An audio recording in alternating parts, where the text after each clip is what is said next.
Inaakusahan ngayon ang magkaibigang Rian Ramos at Michelle D ng driver at personal assistant ni Rian na si Bonifacio Baro dahil sa umano'y pangbubugbog ng dalawa sa kanya.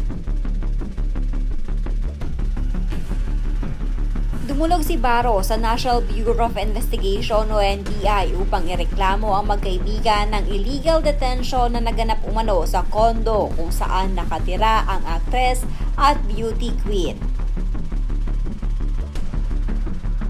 Bukod kay Rian at Michelle D ay may isa pa umanong kasama ang dalawa na beauty queen din, ngunit hindi pa nilalabas ang pagkakakilanlan nito.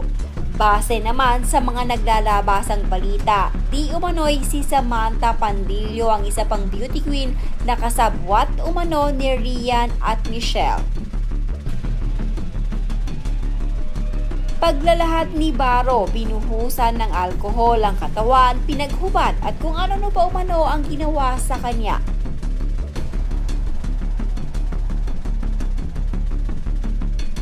Bilang patunay na nagsasabi siya ng totoo, pinakita ni Baro ang makuha niyang pasa mula umano sa pananakit sa kanya.